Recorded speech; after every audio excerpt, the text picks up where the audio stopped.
Welcome my dear students, A D school નવસારીની online lecture સિરીઝની અંદર હું કેજે ગોસ્વામી તમારું સ્વાગત કરું છું.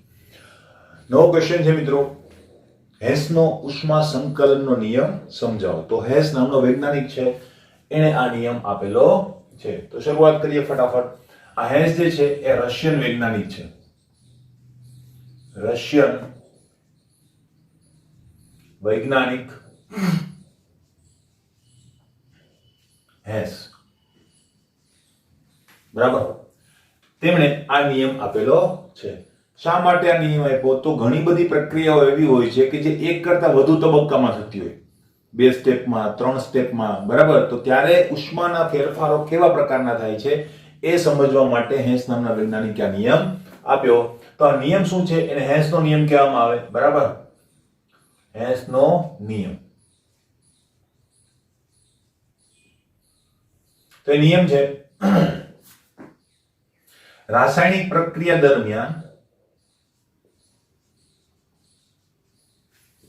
દરમિયાન થતો કુલ એન્થાલ્પી ફેરફાર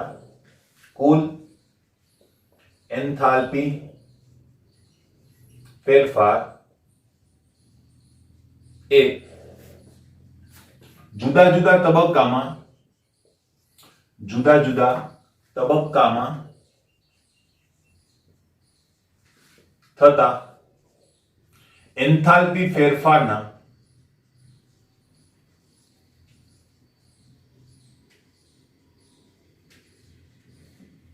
બેઝિક સરવાળા બરાબર હોય છે.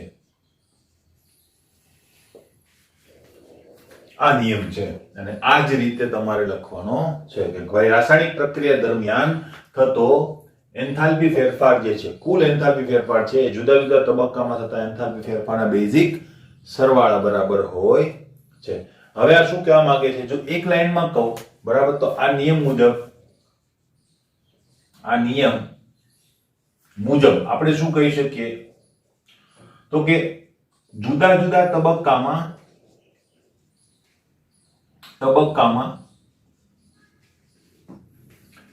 થતી પ્રક્રિયાનો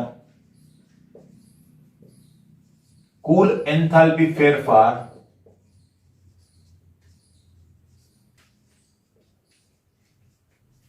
અચળ હોય છે. આ કહેવા માંગે છે, બરાબર. આ વસ્તુ કહેવા માંગે છે આ નિયમ. હવે એનો મતલબ શું, બરાબર? તો એ જોઈ લેજો. હવે શું કહેવા માંગે છે? માનો કે પાણી બનાવવું હોય તો પાણી બનાવવાની ઘણી બધી રીતો છે આપણી પાસે. એસિડ બેઝનું તટસ્થીકરણને પણ પાણી બનાવી શકાય, બરાબર. અને H2O2 નું વિઘટન કરીને પણ પાણી બનાવી શકાય. અને સિમ્પલ હાઇડ્રોજન અને ઓક્સિજનની ડાયરેક્ટ પ્રક્રિયાથી પણ આપણે H2O બનાવી શકીએ. તો આ નિયમ શું કહેવા માંગે છે કે H2O બનવા માટેની જે એન્થાલ્પી જે છે એ કેવી હશે?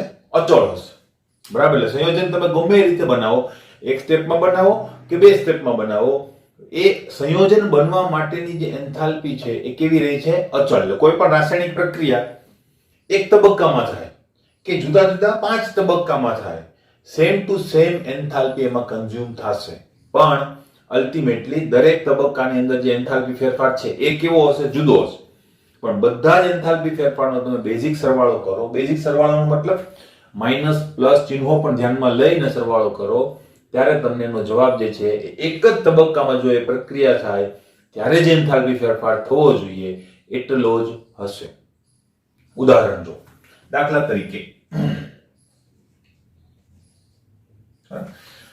હવે બે ઉદાહરણ તમને હું આપીશ, બરાબર. દાખલા તરીકે CO2 ની બનાવટ આપણે લઈએ. CO2 ની બનાવટ,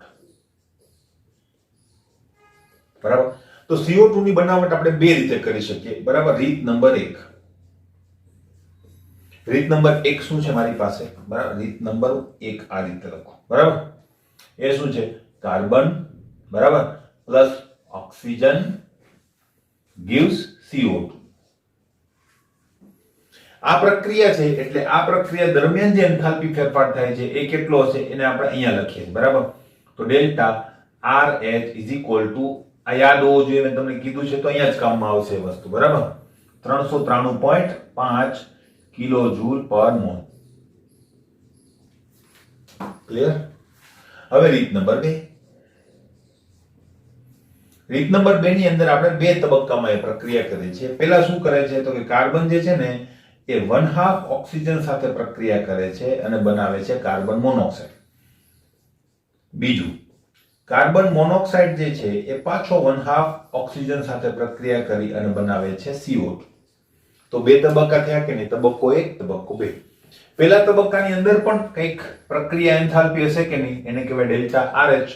તો ડેલ્ટા RH જે છે એ માનો કે મારી પાસે છે ડેલ્ટા RH1 કારણ કે પ્રથમ તબક્કો છે, ઇઝ ઇક્વલ ટુ અને delta RH2 is equal to. હવે આ વસ્તુ યાદ હોવી જોઈએ. આ ઉદાહરણ તમારે વ્યવસ્થિત આપવું હોય તો, બરાબર. અને ના હોય તો આપણને લખવાનું. તમારે ખાલી આટલું લખી દેવાનું, ડેલ્ટા RH, ડેલ્ટા RH1 અને ડેલ્ટા RH2. કોઈ વાંધો નહીં, બરાબર. ડિજિટલ માહિતી ના યાદ રહેતી હોય કોઈ વાંધો નહીં, અને યાદ રાખવાની જરૂર નથી, પણ યાદ રાખવું ક્યારેક દાખલામાં પણ ઉપયોગ કરી શકાય, બરાબર. પણ માનો કે આની અંદર યાદ નથી રહેતું તો કોઈ વાંધો નહીં, તો આ વેલ્યુ ના લખો, ખાલી આટલું લખો તો પણ ચાલે. આ વેલ્યુ જે છે એ કેટલી આવે છે? 110.5 કિલોજૂલ પર મોલ. આ વેલ્યુ જે છે એ આવે છે 283.0 જેટલી. ક્લિયર? આ વેલ્યુ યાદ હોવી જોઈએ અને લખો તો સાચી લખો. પછી ભૂલથી ઊંધા જતું થઈ ગયું તો પછી માર્ક્સ કપાશે. નહીં લખ્યો હોય કોઈ વાંધો નથી. ક્લિયર? તો હવે હેન્સનો નિયમ શું કહેવા માંગે છે એ આપણે જોઈએ. હેન્સના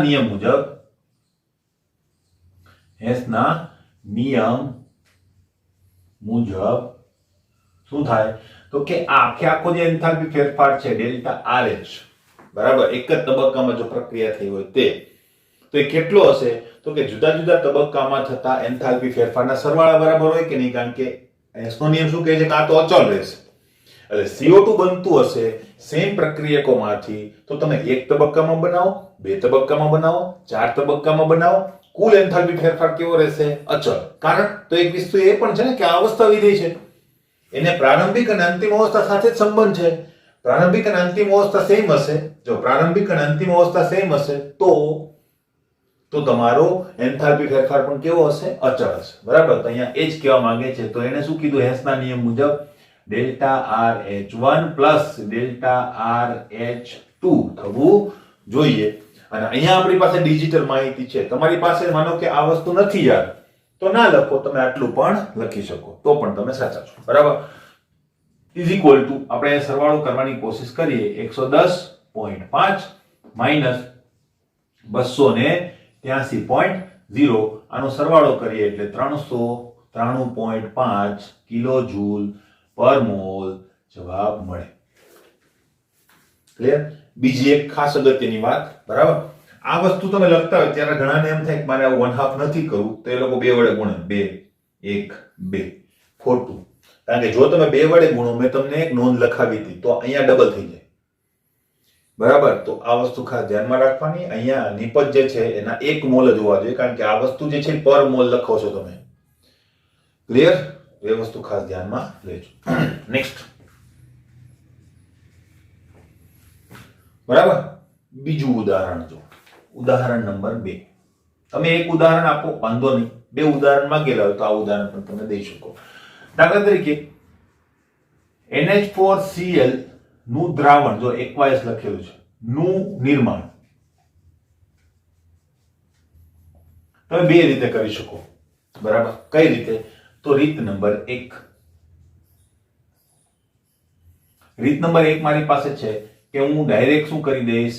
NH3 વાયુ લઈ લઈશ પ્લસ HCl વાયુ લઈ લઈશ. HCl ની ઓરિજિનલ સ્ટેટ જે છે એ કેવી છે? વાયુ છે, હા, યાદ રાખજો. અને પાણીની અંદર ડાયરેક્ટ એનું શું કરી દઈશ? બબલિંગ કરી દઈશ. ડાયરેક્ટ બે પાઇપ વડે પાણીની અંદર ડાયરેક્ટ બબલિંગ કરી દઈશ. પાણીની અંદર જ આ બંને શું થઈ જશે? રિએક્ટ થઈ જશે અને ત્યાં ને ત્યાં શું બનાવી દેશે? NH4Cl aqueous, બરાબર. આ પ્રક્રિયા દરમિયાન મને એન્થાલ્પી ફેરફાર માનો કે યાદ નથી, તો હું શું કરી દઈશ? Delta RH. ક્લિયર? બીજું, રીત નંબર 2. રીત નંબર 2 જે છે એમાં પહેલા તબક્કામાં હું શું કરું છું તો કે NH3 લઉં, બરાબર, વાયુ તરીકે, અને એને પાણીમાં નાખી દઉં અને દ્રાવણ બનાવું, બરાબર. હવે જો NH3 aqueous પણ લખી શકો અને ખરેખર પાણીમાં NH4OH સ્વરૂપે હોય છે, બરાબર. તમારી મરજી, તમે NH3 aqueous લખવું હોય તો પણ મને વાંધો નથી, તમે લખી શકો. ક્લિયર? આપણે આ રાખીએ સિમ્પ્લિસિટી માટે, બરાબર. 2 નંબર, હવે આ જ રીતે તમે HCl વાયુ લો, એને પાણીમાંથી પાસ કરો અને એની અંદર શું કરો, પાણીની અંદર એનું દ્રાવણ બનાવો, HCl aqueous, અને હવે આ બંને દ્રાવણોને મિશ્ર કરો, એટલે NH3 aqueous plus HCl aqueous, બરાબર, gives NH4Cl aqueous. તો આ તબક્કામાં થતો ફેરફાર ડેલ્ટા RH1, આ તબક્કામાં થતો ફેરફાર ડેલ્ટા RH2, આ તબક્કામાં થતો ફેરફાર ડેલ્ટા RH3. તો હેસનો નિયમ શું કહે છે? હેસના નિયમ મુજબ શું? તો કે delta RH is equal to delta RH1 plus delta RH2 plus delta RH3. Clear? તો તમે આ રીતે પણ ઉદાહરણ આપી શકો, ડિજિટલ માહિતી યાદ હોય, વેરી ગુડ, તમારી છાપ સારી પડે, અને આ રીતે પણ તમે એ વસ્તુ તારવી શકો. ક્લિયર? તો 2 ઉદાહરણ આપ્યા, હજુ કોઈ ઉદાહરણ પણ તમે આપી શકો. દાખલા તરીકે તમે NH3 અને HCl ની ડાયરેક્ટ વાયુમય પ્રક્રિયા કરાવો તો ઘન NH4Cl બનશે, અને એ ઘન NH4Cl ની પાણી સાથે પ્રક્રિયા કરો તો ત્રીજી મેથડ પણ થઈ જાય. પણ એ ત્રીજી મેથડ લો કે આ બે માંથી કોઈ પણ મેથડ લો, અલ્ટિમેટલી કુલ એન્થાલ્પી ફેરફાર કેવો રહેવાનો છે? અચળ રહે છે. ક્લિયર? તો આ છે હેસનો નિયમ. હેસનો નિયમ ખાસ અગત્યનો છે, મોસ્ટ એમપી. આ પણ તમે કહેતા તો સર બધું મોસ્ટ એમપી છે. હા, બરાબર, બધા મુદ્દાઓ અગત્યના છે, બરાબર. ખાલી હું એમ નથી કહેતો કે એક્ઝામ માટે અગત્યના છે, આગળ ઉપર પણ એટલા જ કામમાં આવશે, બરાબર. એક્ઝામ માટે તો છે જ, આગળ ઉપર પણ કામમાં આવશે, કારણ કે આ જ નિયમનો ઉપયોગ કરીને આપણે બોર્ન-હેબર ચક્ર પણ ભણવાના છીએ. તો બોર્ન-હેબર ચક્ર આપણે ભણીશું, એનો બેઝ જ શું છે? હેસનો નિયમ. ક્લિયર? તો બરાબર લખી અને તૈયાર કરજો. બહુ સિમ્પલ છે, નિયમ યાદ રાખવાનો છે, 1-2 બીજા મુદ્દાઓ છે, ઉદાહરણ. ક્લિયર? નેક્સ્ટ મિત્રો જો જોઈએ તો હવે ઘણી બધી એન્થાલ્પી, એના નામ ને એ બધી વસ્તુ આવશે, બરાબર. અલ્ટિમેટલી બધી વસ્તુ કેવી છે? એન્થાલ્પી જ છે, બરાબર. તો એક વસ્તુ એ ખાસ ધ્યાનમાં રાખીએ. તો દહન એન્થાલ્પી, તો હવે એની ડેફિનેશન શું થશે? બરાબર, ડેફિનેશન જો આપણે લખીએ તો શું થશે આપણી પાસે? દહન એન્થાલ્પી, દહન સાથે સંકળાયેલી એન્થાલ્પી, બરાબર. પણ એની ડેફિનેશન વ્યવસ્થિત રીતે લખવી જોઈએ. અચળ દબાણે, અચળ દબાણે 1 મોલ કાર્બનિક પદાર્થનું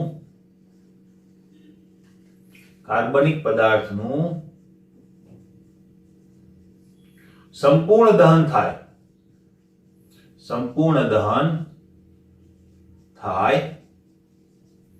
ત્યારે થતા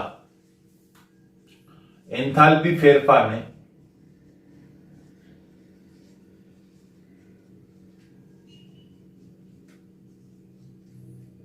શું કહેવામાં આવે છે? દહન એન્થાલ્પી કહેવામાં આવે. અહીંયા એન્થાલ્પી ફેરફારના બદલે તમે ઉષ્માનો ફેરફાર પણ લખી શકો, બંને વસ્તુ ચાલે, બરાબર. કારણ કે અચળ દબાણે થતો ઉષ્માનો ફેરફાર એ પણ શું હોય છે? એન્થાલ્પી ફેરફાર બરાબર જ હોય છે. ક્લિયર? હવે તેને ડેલ્ટા CH વડે દર્શાવાય છે. ખબર પડે? ડેલ્ટા CH પણ લખી શકો, અને જો પ્રમાણિત પરિસ્થિતિની અંદર તમે લાવ્યા હોય બધી વસ્તુ, તો અલ્ટિમેટલી તમે ડેલ્ટા CH0 પણ લખી શકો. તો એક વસ્તુ ધ્યાન રાખજો મિત્રો, 0 લખ્યું હોય કે ના લખ્યું હોય, મોટા ભાગે આપણી જે ગણતરીઓ છે એ તો આપણે પ્રમાણિત છે એવું ધારીને જ કરીશું. જો પ્રમાણિત ના હોય તો શું કરવું? તો ભાઈ તમને વેલ્યુ આપેલી હોવી જોઈએ, બરાબર.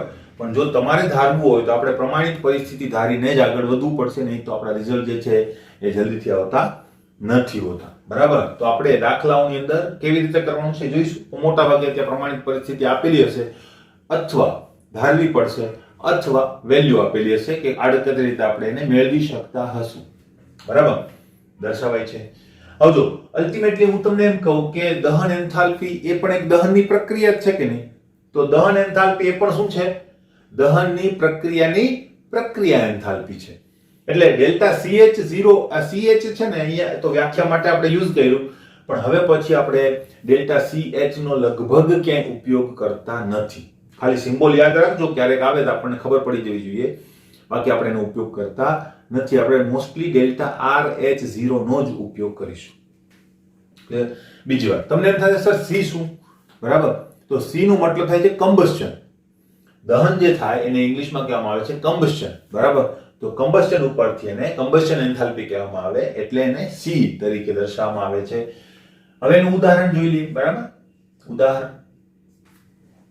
ઉદાહરણની અંદર કોઈ પણ તમે લઈ શકો, સિમ્પલ CH4 પણ લઈ શકો, બરાબર. પણ કોઈ પણ કાર્બનિક પદાર્થ જે છે દહન પામતો હોય છે તો આપણે C4H10 લઈએ, બરાબર. હવે C4H10 જે છે એનું જો દહન થાય, દહનમાં હંમેશા શું હોય? ઓક્સિજન સાથે પ્રક્રિયા થતી હોય અને તમને શું મળતું હોય છે?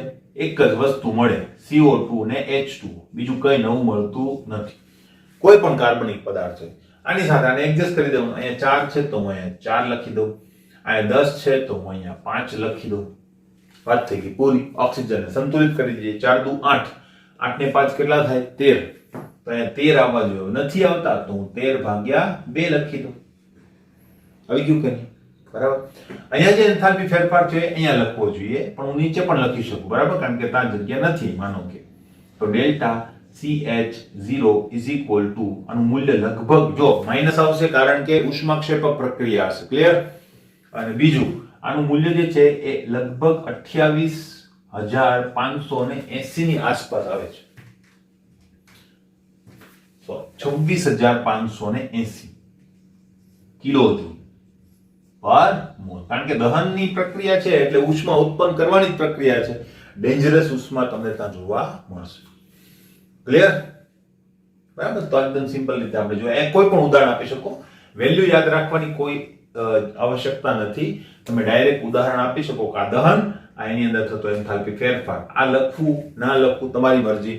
યાદ હોય તો સાચું લખવાનું, ખોટું લખેલું હશે માર્ક્સ કપાઈ જશે, ક્લિયર. અહીંયા એકમનો એક મુદ્દો પણ તમે એડ કરી શકો કે ભાઈ એનો એકમ શું હોય છે? કિલોજૂલ પર મોલ. 2 માર્ક્સમાં કદાચ પૂછાઈ શકે, વધારે આવતું નથી. નેક્સ્ટ ક્વેશ્ચન ઉપર જઈએ જો આપણે. નેક્સ્ટ ક્વેશ્ચન છે આપણી પાસે પરમાણ્વીકરણ એન્થાલ્પી, બરાબર. તો હવે પરમાણ્વીકરણ એન્થાલ્પીની અંદર આપણે વાત કરીએ.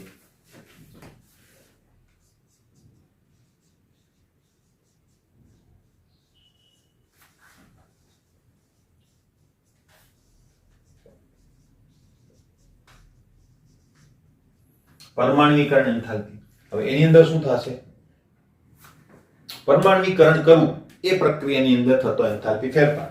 તો આપણે અહીં શું લખીશું? 1 મોલ તત્વોના પ્રમાણિત સ્વરૂપોમાંથી પ્રમાણિત સ્થિતિમાં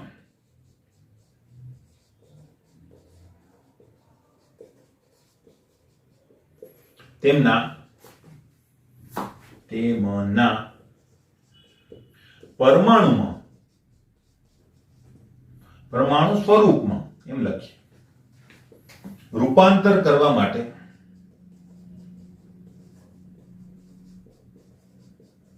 જરૂરી ઉષ્માના જથ્થાને અથવા પરમાણુ સ્વરૂપમાં રૂપાંતર કરવા સમયે થતા એન્થાલ્પી ફેરફારને શું કહેવામાં આવે છે? પરમાણ્વીકરણ એન્થાલ્પી કહેવામાં આવે છે. તેને ડેલ્ટા AH0, જો પ્રમાણિત સ્થિતિ હોય એટલે 0 લાગશે, વડે દર્શાવાય છે. હવે સર A એટલે શું? પરમાણ્વીયકરણ. પરમાણુને કહેવાય એટમ, એમાં કરણ એટલે એટોમાઇઝેશન, બરાબર. આને કહેવાય છે એટોમાઇઝેશન એન્થાલ્પી. એટલે એટોમાઇઝેશનના એન્થાલ્પી ઉપરથી A વર્ડ અહીંયા અથવા તો A આલ્ફાબેટ અહીંયા ઇન્ટ્રોડ્યુસ કરીએ છીએ. નીચે લખાતો દરેક આલ્ફાબેટ સ્મોલ હશે, યાદ રાખજો. તેનો એકમ શું હશે? કિલોજૂલ પર મોલ. બરાબર. ઉદાહરણ આપી દઈએ. ઉદાહરણ કોઈ પણ આપી શકો, કોઈ ઇશ્યુ નથી. સીધું સિમ્પલ ઉદાહરણ આપવાનું. પ્રમાણિત સ્વરૂપોમાંથી શરૂ કર્યું. એટોમાઇઝેશન જેટલી એન્થાલ્પી તમે આપી અહીંયા પણ લખી શકો હો તમે. બરાબર. અને આપણે મોસ્ટલી એન્થાલ્પીને છેલ્લે દર્શાવીશું. તો એનું પરમાણુ સ્વરૂપ શું થઈ ગયું? હાઇડ્રોજન પરમાણુ. તો રૂપાંતરિત કરી દીધું. બરાબર. તો અહીંયા જે એન્થાલ્પી ફેરફાર થયો હશે એને હું કહીશ ડેલ્ટા AH0. ક્લિયર છે? બરાબર. નેક્સ્ટ. હવે બીજું ઉદાહરણ પણ તમે આપી શકો. અહીંયા ડેલ્ટા AH0 નું મૂલ્ય કેટલું? 435 કિલોજૂલ જેવું છે. બરાબર. અને આ પ્રક્રિયા જે છે ઉષ્મા શોષક હશે. કારણ તો કે તે બંધ તૂટ્યો હશે કે નહીં? બે પરમાણુઓને અલગ કરવા માટે એક આકર્ષણ બળ વિરુદ્ધ કાર્ય કરવું પડશે. તો ઘણીવાર તમને એમ પણ પૂછે કે ડેલ્ટા AH0 નું જે વેલ્યુ છે એ કેવી આવશે? પોઝિટિવ આવશે, ધન હશે. કારણ કે આ પ્રક્રિયા કેવી હશે? ઉષ્મા શોષક હશે. Cl2 એમાંથી 2Cl બને. યસ, આપી શકો ઉદાહરણ. બરાબર. HCl આપી શકો ઉદાહરણ એટોમાઇઝેશન એન્થાલ્પીની અંદર. પણ અહીંયા જે ઉદાહરણ આપવું એ પરમાણુના પ્રમાણિત સ્વરૂપનું આપવું, એટલે કે તત્વોના પ્રમાણિત સ્વરૂપનું આપવું, એટલે કે H2, Cl2, Br2, I2 આવા ઉદાહરણ તમે અહીંયા આપી શકો. બરાબર. HCl નું ઉદાહરણ અહીંયા આપવું નહીં. આપી શકાય કોઈ પણ અલ્ટિમેટલી આપવું નહીં, કારણ કે એ પ્રમાણિત સ્વરૂપ નથી, તત્વોના પ્રમાણિત સ્વરૂપોમાંથી છે. બરાબર. તો અહીંયા ઉદાહરણ એ રીતે આપવું. આ જે સિમ્બોલ છે એનો ઉપયોગ ઘણી બધી જગ્યાએ કરીશું. બરાબર. તો યાદ રાખજો કે A ફોર એટોમાઇઝેશન એન્થાલ્પી. કમ્બશન એન્થાલ્પીનો ઉપયોગ જે છે બહુ વધારે આપણે કરતા નથી હોતો. ક્લિયર? હવે નેક્સ્ટ એન્થાલ્પી ઉપર આપણે જઈએ. નેક્સ્ટ એન્થાલ્પી આપણી પાસે છે મિત્રો બંધ એન્થાલ્પી અથવા બંધન એન્થાલ્પી. બરાબર. તો હવે એની ડેફિનેશન પહેલા આપણે લખીશું. બરાબર. કે હવે બંધન એન્થાલ્પી કોને કહેવાય? તો કે 1 મોલ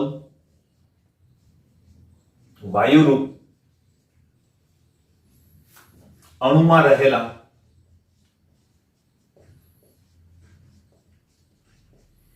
એક મોલ બંધ તોડવા માટે જરૂરી એન્થાલ્પી ના મૂલ્યને શું કહેવામાં આવે છે? બંધ એન્થાલ્પી કહે છે. જરૂરી ઉષ્માના જથ્થાને બંધ એન્થાલ્પી કહે છે. બંધ તોડવા સમયે થતા એન્થાલ્પી ફેરફારને બંધ એન્થાલ્પી કહે છે. લખી શકાય, કોઈ ઇશ્યુ નથી. બરાબર. હવે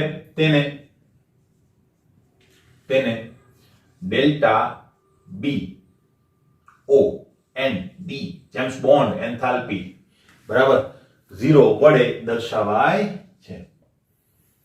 બરાબર. એટલે 0 ફોર પ્રમાણિત, એટલે 1 મોલ વાયુરૂપ અણુમાં રહેલા 1 મોલ બંધ પ્રમાણિત સ્થિતિની અંદર તોડવા માટે જરૂરી એન્થાલ્પીના મૂલ્યને પ્રમાણિત એન્થાલ્પી કહી શકાય કે નહીં? બરાબર. તો પ્રમાણિત બોન્ડ એન્થાલ્પી કહેવામાં આવે છે. બોન્ડ મીન્સ બંધ. બરાબર. તો અહીંયા તો આખો શબ્દ લખેલો હોય છે એટલે કોઈ ઇશ્યુ નથી. તેનો એકમ ભાઈ એકમ બધાનો સેમ ટુ સેમ જ છે, કિલોજૂલ પર મોલ. બરાબર. બીજી એક વાત, બંધન એન્થાલ્પીનું જે મૂલ્ય છે, બંધ તૂટવાની પ્રક્રિયા કેવી હશે? ઉષ્મા શોષક. માટે ડેલ્ટા બોન્ડ H0 નું મૂલ્ય હંમેશા કેવું હશે? પ્લસ. તો આપણે લખીએ બંધ તૂટવાની પ્રક્રિયા કેવી છે? ઉષ્મા શોષક પ્રક્રિયા. માટે શું કહી શકાય? તો કે માટે ડેલ્ટા બોન્ડ H0 હંમેશા પોઝિટિવ, ધન હોય છે. ક્લિયર? હવે આના પાછા બે પ્રકાર છે. તેના બે પ્રકારો છે. કયા કયા પ્રકારો છે હવે એ જોઈ લઈએ. બરાબર. તો એક છે બંધ વિયોજન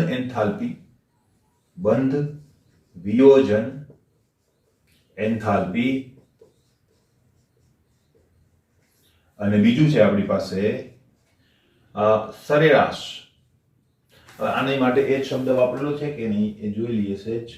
યસ, સરેરાશ, એવરેજ જ માંગેલું છે. બરાબર. સરેરાશ બંધ એન્થાલ્પી. હવે ફરક શું છે એ જોઈ લઈએ. બરાબર. તો બંનેને આપણે શું કરવું પડશે? ઇવેલ્યુએટ કરવા પડશે. તો જોઈ લઈએ. પહેલા આપણે જોઈએ બંધ વિયોજન એન્થાલ્પી, બરાબર. તો એનું હેડિંગ મારી દઉં. નંબર 1, બંધ વિયોજન એન્થાલ્પી. હવે બંધ વિયોજન એન્થાલ્પી ની અંદર શું, બરાબર, તો એ જોઈ લઈએ. હવે જો દ્વિપરમાણુક અણુ હોય, જો દ્વિપરમાણુક અણુ માટે પ્રમાણિત સ્થિતિમાં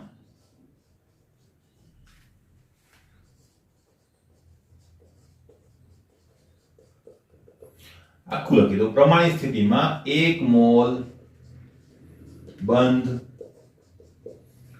તોડવા સમયે અથવા તો તોડવા માટે જરૂરી ઉષ્માના જથ્થાને શું કહેવામાં આવે છે? બંધ વિયોજન એન્થાલ્પી.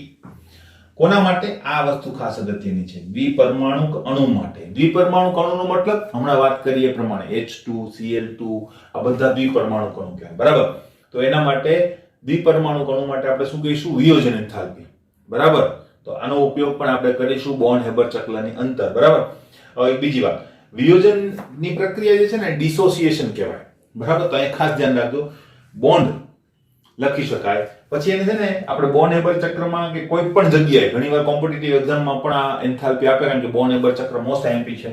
તો ત્યાં ઘણીવાર ડેલ્ટા કેપિટલ D લખેલો હોય અહીંયા અને H આપેલું હોય, બરાબર. D ફોર ડિસોસિએશન એન્થાલ્પી, બરાબર. તો અલ્ટિમેટલી એ વિયોજન એન્થાલ્પી છે, બરાબર. ત્યાં કેપિટલ D યુઝ થાય છે, તો એ ખાસ ધ્યાનમાં રાખજો. આવશે ત્યારે હું તમને પાછું કહીશ, બરાબર. હવે અહીંયા જો આનું ઉદાહરણ આપી દઉં. ઉદાહરણ, બરાબર. ઉદાહરણ તરીકે હમણાં જ આપણે ઉદાહરણ આપ્યું હતું તે જ પ્રમાણિત સ્વરૂપ. એની અંદરથી આપણે શું બનાવ્યું? HH વચ્ચેનો બંધ તોડી અને શું બનાવ્યું? 2H, બરાબર. તો અહીંયા જે ફેરફાર થાય છે એને પણ શું કહેવામાં આવે છે? Bond enthalpy. આનું મૂલ્ય જે છે તમારે યાદ નથી રાખવાનું, પણ અલ્ટિમેટલી હું તમને આપી દઉં 435 કિલો જૂલ પર મોલ. હવે તમે એમ કહેશો સર આ જ ઉદાહરણ હમણાં પહેલામાં તો આપ્યું હતું તમે એટોમાઇઝેશન એન્થાલ્પીમાં. યસ, સાચું. તો એમ કહી શકાય કે દ્વિપરમાણુક અણુ માટે બંધ એન્થાલ્પી એ એટોમાઇઝેશન એન્થાલ્પી જેટલી હોય છે, બરાબર. અને આને પ્રક્રિયા એન્થાલ્પી કહેવાય કે નહીં? કારણ કે પ્રક્રિયા જ થઈ કે નહીં, તો હા આને પ્રક્રિયા એન્થાલ્પી પણ કહેવાય. એટલે ખાસ ધ્યાન રાખજો, એન્થાલ્પી એન્થાલ્પી જ છે, પણ મેં કીધું ને પ્રક્રિયાના નામ બદલે એટલે એની અંદર સિમ્બોલ બદલે અને એના સિમ્બોલ એમ કહેવાય સિમ્બોલ આપવામાં ખાલી ફરક આવે છે, બાકી એનો જે મૂળ હેતુ છે એ બદલાતો નથી. મૂળ હેતુ શું છે? રાસાયણિક પ્રક્રિયાની અંદરની એન્થાલ્પી. એટલે આ બધાને આપણે RH તો કહી જ શકીએ, પણ અહીંયા સ્પેસિફાઈ કરી દીધું છે બોન્ડ. હવે એક બીજી વાત, બરાબર, સૌથી વધારે બોન્ડ એન્થાલ્પીમાં પ્રોબ્લેમ થાય છે. એક મેં હમણાં કીધું ડેલ્ટા DH નો ઉપયોગ થાય, બોન્ડ એન્થાલ્પીનો ઉપયોગ થાય. એવી રીતે આના માટે બોન્ડ શબ્દ મોસ્ટલી યુઝ નહીં થાય, બરાબર. તો અહીંયા મોસ્ટલી આપણે છે ને આવું યુઝ કરીએ છીએ, HH, બરાબર. એટલે વિયોજન એન્થાલ્પીની અંદર HH આવું યુઝ થતું હોય છે. તો HH એટલે આ એનો સિમ્બોલ નથી. આ વસ્તુ સરેરાશ એન્થાલ્પી માટે પણ યુઝ થાય, એટલે બોન્ડના બદલે આ વસ્તુ તમને વધારે જોવા મળશે. ક્લિયર? તો HH H0 is equal to -435 કિલોજૂલ પર મોલ. સેમ વસ્તુ Cl2 માટે હોય તો એનામાં પણ સેમ વસ્તુ, બરાબર. તો ત્યાં શું લખીશું? Cl H0 is equal to something 200 ને આઈ થિંક તમારી પાસે મૂલ્ય છે 242, બરાબર, કિલોજૂલ પર મોલ. અને આ જે છે મૂલ્ય એ પ્લસમાં આવશે, માઇનસમાં નહીં આવે. કેવું આવશે? પ્લસમાં, કારણ કે પોઝિટિવ જ હોય હંમેશા, બરાબર. ઉષ્મા શોષક પ્રક્રિયા છે. અહીંયા 242. ક્લિયર? યાદ રાખવાની જરૂર નથી, યાદ રહી તો સારું, ના રહી તો ખાલી આટલું પણ તમે લખી શકો. પણ સિમ્બોલ ઉપર ધ્યાન રાખજો, આ સિમ્બોલ યુઝ થાય છે, આ સિમ્બોલ યુઝ થાય છે. ડેલ્ટા DH એ સિમ્બોલ પણ બોર્ન-હેબર ચક્ર પૂરતો ખાસ મર્યાદિત છે અને આ યુઝ થતો હોય છે. ક્લિયર? તો આ છે બંધ વિયોજન એન્થાલ્પી, બરાબર. આ બધી વસ્તુ તમને લખીને આપીશ, એટલે ખાસ એ જોઈ લેજો અને PDF જોઈને જ લખજો. નેક્સ્ટ નંબર 2, બરાબર, એ છે સરેરાશ બંધ એન્થાલ્પી.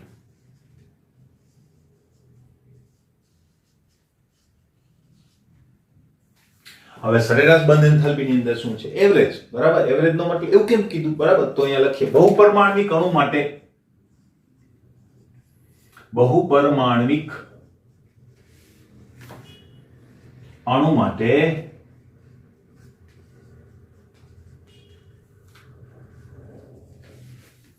આ બધી વસ્તુ. બરાબર, બહુપરમાણવિક અણુ માટે પ્રમાણિત સ્થિતિમાં 1 મોલ બંધ તોડવા માટે જરૂરી એન્થાલ્પીના જથ્થાને, ઉષ્માના જથ્થાને શું કહેવામાં આવે છે? સરેરાશ બંધ એન્થાલ્પી કહેવામાં આવે છે. હવે બહુપરમાણવિક, જો આ દ્વિપરમાણવિક અણુ હતા, બબે એક જ સરખા તત્વો માટે યુઝ થતું હતું. હવે જો એક કરતા વધારે તત્વો હોય એક જ અણુની અંદર, ત્યારે તમારે આનો ઉપયોગ કરવો પડે. હવે એના માટે એવું કેમ, એ પણ હું તમને કહી દઉં. બરાબર, દાખલા તરીકે CH4 છે મારી પાસે. બરાબર, ના ચારેય CH બંધ તોડવા માટે એક સમાન એન્થાલ્પી અથવા તો ઊર્જા જરૂરી હોતી નથી. એવું કેમ કીધું? તો જો માનો કે મારી પાસે CH4 નો અણુ છે, આપણે સાદી રીતે દર્શાવીએ H H H H. તો અલ્ટિમેટલી તોડવાના તો CH બંધ જ છે. બરાબર, પહેલા હું આ તોડું છું, પછી હું આ તોડું, એટલે આ પહેલા તોડી નાખ્યો મેં. બરાબર, આને આપણે સેકન્ડ નંબર ઉપર તોડીએ, આને આપણે થર્ડ નંબર ઉપર તોડીએ, અને આપણે ફોર્થ નંબર ઉપર તોડીએ. બરાબર, તો હવે CH બંધ તૂટ્યો છે, તો શું અહીંયા એવું કહી શકાય કે ભાઈ બધી જ જે એન્થાલ્પી નું મૂલ્ય છે બંધ તોડવા માટેની એ સેમ હશે? કહી શકાય? હા, કહી શકાય, પણ હોતું નથી. બરાબર, CH બંધ જ તૂટે છે, છતાં પણ ચારે ચાર CH બંધની બંધ એન્થાલ્પી કેવી હશે? અલગ અલગ હશે.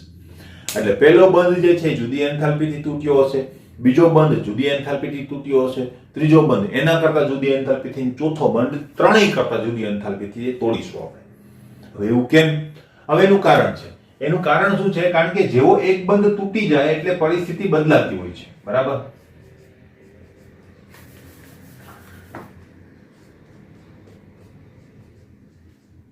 એક જ પરિસ્થિતિ હું તમને કીધું. માનો કે એક CH બંધ તૂટી ગયો. હવે તૂટ્યો કેવી રીતે છે એ પણ આપણે જોવું પડે. બરાબર, કારણ કે બે રીતે તૂટી શકે. ઇલેક્ટ્રોન દઈને પણ તૂટી શકે, ઇલેક્ટ્રોન લઈને પણ તૂટી શકે. એનો મતલબ શું? તો કે અહીંયા કંઈક બંધકારક ઇલેક્ટ્રોન હશે. હવે કાર્બનને દઈને પોતે હાઇડ્રોજન છૂટો થઈ શકે H+ સ્વરૂપે, અને હાઇડ્રોજન પોતે પણ આ બંને ઇલેક્ટ્રોન લઈને છૂટો પડી જશે. બરાબર, માનો કે આપણે એવું ધારીએ, મોટા ભાગે જે કન્ડિશન હોય છે તે પ્રકારની, કે ભાઈ હાઇડ્રોજન જે છે, બરાબર, એ શું કરે છે? અહીંયાથી ઇલેક્ટ્રોન લઈને છૂટા પડી જાય. તો શું થાય? તો કાર્બન ઉપર શું થશે? આપણે H- રિમૂવ કર્યું, આપણે હાઇપોથેટિકલ સિચ્યુએશન છે, તો શું થશે? તો મારી પાસે આ ત્રણ હાઇડ્રોજન બંધ રહેશે. હાઇડ્રોજન સાથેના બંધ, હાઇડ્રોજન બંધ પાછું તમે જુદું સમજશો. પણ આ હાઇડ્રોજન ઇલેક્ટ્રોન લઈને નીકળેલો છે, માટે હવે કાર્બન ઉપર પોઝિટિવ ચાર્જ આવશે. કારણ શું? તો કે એનો પોતાનો ઇલેક્ટ્રોન જે છે હાઇડ્રોજન લઈને નીકળેલો છે. બરાબર, અત્યારે હાઇડ્રોજન જે ગયો એની પાસે બે ઇલેક્ટ્રોન છે, એક પોતાનો, એક બીજાનો, એટલે કે કાર્બનનો. તો એની પર પોઝિટિવ ચાર્જ આવ્યો. પરિસ્થિતિ બદલી ગઈ કે નહીં?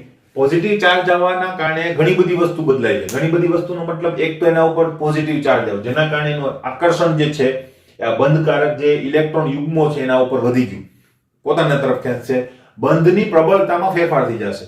બીજી વસ્તુ, કાર્બન જે છે અહીંયા sp3 સંકૃત હતો, જેવો એ આવો પોઝિટિવ ચાર્જ વાળો બને એટલે sp2 સંકૃત થઈ જાય. સંકરણમાં ફેરફાર થાય. તમને ખ્યાલ છે સંકરણ કેવી રીતે થાય? બરાબર, હજુ એક જો બંધ તૂટી જાય, પાછું સંકરણ બદલી જાય, પાછી પરિસ્થિતિ બદલી જાય, ચાર્જ આના ઉપર હવે +2 ચાર્જ થઈ જશે, વધારે એટ્રેક્શન કરી શકશે. તો ત્રીજો બંધ તોડવા માટે હજુ મુશ્કેલી, ચોથો બંધ તોડવા માટે એના કરતા જુદી પરિસ્થિતિ. તો ચારે ચાર બંધ તોડવા સમયે એક સરખી પરિસ્થિતિ હોતી નથી. બરાબર, તો શું થાય? તો એવા સમયે તમારા ચારે ચાર બંધની એન્થાલ્પી એક સરખા બંધ હોવા છતાં સરખી નથી. તો પછી શું કરવામાં આવે? ચારે ચાર બંધ એન્થાલ્પીની અંદર શું કરવામાં આવે? જેટલી ઊર્જા ગઈ એનો સરવાળો કરીને ભાગ્યા શું કરી દેવામાં આવે? 4 કરી દેવામાં આવે. એટલે અહીંયા CH બંધની જે એન્થાલ્પી છે આપણે આ રીતે લખીશું, બરાબર. એ કેવી રીતે કેલ્ક્યુલેટ કરવામાં આવે તો કે પહેલો CH બંધ એટલે કે ડેલ્ટા CH01, પછી બીજો કે જ્યારે આપણે તોડવાની સિક્વન્સ હું લખું છું plus delta CH30 plus delta CHH0 અને આ બધાના ભાગ્યા શું કરી દેવાની 4. એટલે આને શું કહેવામાં આવે છે? સરેરાશ. આપણે સરેરાશ લીધું કે નહીં? કારણ કે ચારે ચાર પરિસ્થિતિમાં CH બંધની એન્થાલ્પી એક સરખી નથી, માટે આપણે સરેરાશ એન્થાલ્પીનો ઉપયોગ કરવો પડે. તો આવા સમયે CH4 ના બંધ તોડવા માટેની જે એન્થાલ્પી છે એના માટે આપણે સરેરાશ બંધ એન્થાલ્પીનો ઉપયોગ કરીએ છીએ અને એ એન્થાલ્પી મારફત જો આપણે એ વસ્તુ કરીએ, બરાબર, તો આપણી પાસે વેલ્યુ આવે છે 1665 ભાગ્યા 4 416, બરાબર. 1665 ભાગ્યા 4 આ બધાનો સરવાળો થાય ને ત્યારે અને એ કરશો એટલે 416 કિલો જૂલ પર મોલ જેટલી આપણો સરવાળો થાય. માનો કે તમને યાદ નથી, યાદ હોય તો સારું, ના યાદ હોય તો તમે આ રીતે પણ એને ઇવેલ્યુએટ કરી શકો હાઇપોથેટિકલી, એનો મતલબ બંધ બારને, બરાબર. ઉદાહરણ CH4 નું લેવું જરૂરી નથી, તમે બીજા ઉદાહરણ પણ ત્યાં લઈ શકો, બરાબર. અલ્ટિમેટલી આ વસ્તુ ખાસ અગત્યની છે કે જે તમે મેન્શન કરેલી હોવી જોઈએ. મેં કેલ્ક્યુલેટ કરીને મેન્શન કરેલો છે, તમે આ રીતે પણ મેન્શન કરી શકો. ક્લિયર?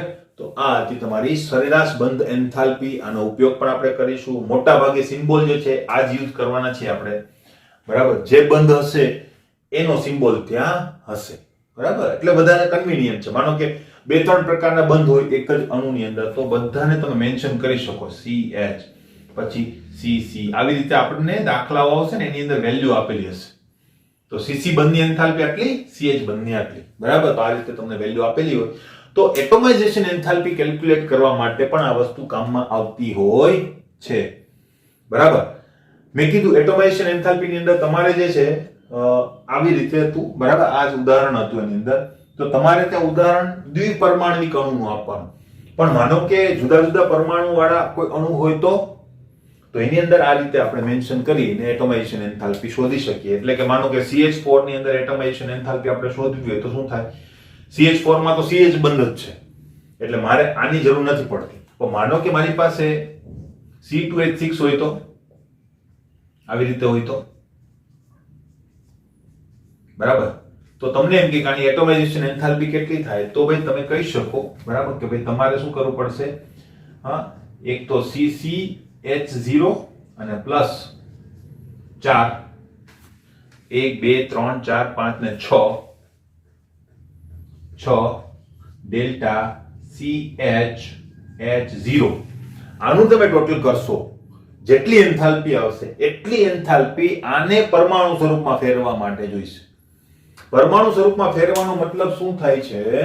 પરમાણુ સ્વરૂપમાં ફેરવવાનો મતલબ શું થાય છે એ પણ હું તમને કહી દઉં. પરમાણુ સ્વરૂપમાં ફેરવવું એનો મતલબ, જો આનું અણુસૂત્ર હું આ રીતે લખી શકું C2H6, તો એને મારે રૂપાંતરિત કરવું છે 2C + 6H ની અંદર. આને પરમાણ્વીકરણ કહેવાય. તો આમાં કેટલી ઊર્જા જોઈશે? મેં કીધું એ રીતે બંધારણ આ છે, તો એમાં એક CC બંધ છે, તો મેં શું લખ્યું? એક CC બંધ તોડવા માટેની ઊર્જા, બરાબર. અને બીજો જે છે શું છે? CH બોન્ડ, તો એના માટેની ઊર્જા. ક્લિયર? હવે માનો કે મારી પાસે આવા ટાઈપનું સ્ટ્રક્ચર છે, તો C3H8, તો એના માટેનું જે છે, બરાબર, એ તમારું સ્વરૂપ તો આ થશે 3C + 8H. પણ જો એની એન્થાલ્પી આપણે ગણવી હોય તો એનું બંધારણ આ રીતે છે, H H H H. આ બધી જગ્યાએ શું છે? આપણી પાસે H જ છે. તો શું કરવું? તો તમને ખ્યાલ આવી ગયો હશે, બરાબર. CCH0 plus delta CHH0. કેટલા CC બંધ છે? 1 અને 2 અને કેટલા CH બંધ છે? તો જો 3 ને 3 6 ને 2 8.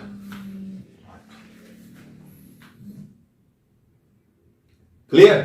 આ રીતે આપણે એનું સોલ્યુશન કરી શકીએ, બરાબર. આવા દાખલા આવશે ત્યારે આપણને આ વસ્તુ કામમાં આવશે. ક્લિયર? આશા રાખું ખ્યાલ આવી ગયો હશે. એકવાર ફરીથી જોજો વિડિયો એવું હોય તો, કારણ કે એન્થાલ્પી જ છે એટલે વધારે કન્ફ્યુઝન થાય છે, બરાબર. બાકી એની અંદર કઈ નવું છે નહીં. ઓનલી એન્ડ ઓનલી આપણે એક જ સૂત્રનો ઉપયોગ કરીએ છીએ, જે આપણી પાસે જે પ્રીવિયસ સૂત્રો છે તે જ નામ બદલે છે ડ્યુ ટુ ઇટ્સ રિએક્શન. એની રિએક્શન બદલે, રિએક્શનની અંદર શું થાય છે એ બદલે, એટલા માટેનું નામ બદલે છે, બીજું કંઈ હોતું નથી. હજી આપણી પાસે એકાદ બે એન્થાલ્પીઓ બાકી છે તો એ પણ લઈશું, પણ એની શું હશે? પ્રક્રિયા જુદી હશે, બીજું કંઈ હશે નહીં. ક્લિયર? મિત્રો, લાસ્ટ લેક્ચરની અંદર એક અપડેટ છે, સેજ નોંધી લેજો. રેડ કલરનું જે સર્કલ બનાવેલું છે ત્યાં જે વેલ્યુ છે ને એ બીજા રિએક્શનની મુકાયેલી છે.